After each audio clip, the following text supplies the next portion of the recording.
départementale et communale a été créée en 1948 pour récompenser l'ancienneté et la qualité des services effectués chez un ou plusieurs employeurs par une personne salariée ou assimilée.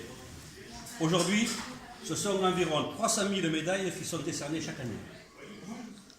Cette médaille comporte 3 échelons. L'échelon argent, qui peut être décerné après 20 années de service.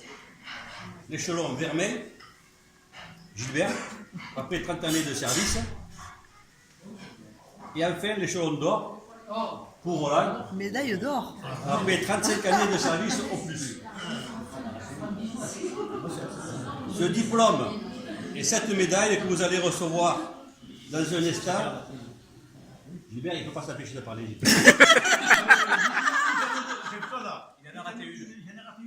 Non, mais Gilbert, il ne faut pas s'empêcher de parler.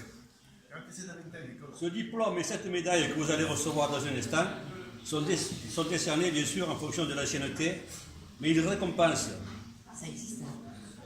la qualité du travail accompli, la passion et le dévouement dont vous avez fait preuve au service de la collectivité, mais qui ne sont plus à démontrer. Toujours à l'écoute de la population, toujours prêt à leur rendre service pendant le travail et en dehors du travail. Vous êtes un exemple pour la relève.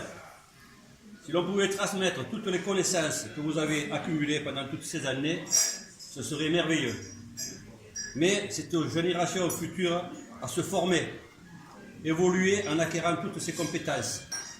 Savoir évoluer, d'autant plus que le transfert de compétences va vous obliger à connaître tous les services administratifs et techniques, afin de répondre aux besoins d'un service public en mutation.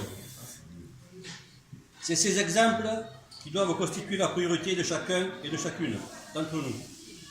D'autant plus que les territoriaux, comme vous le savez, sont dans le collimateur du gouvernement, je voulais ajouter les communes, mais c'est pareil, qui a prévu la suppression de 70 000 emplois.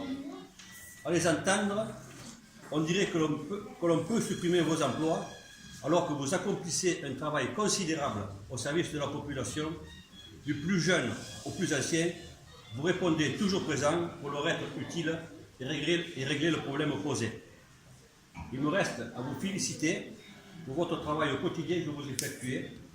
D'abord les plus anciens, Gilbert et Roland, ainsi que tout le personnel administratif et technique.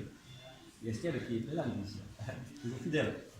Avant de vous inviter, après remise des médailles, au verre de l'amitié qu'on a commencé, et de notre repas fraternel qui va suivre.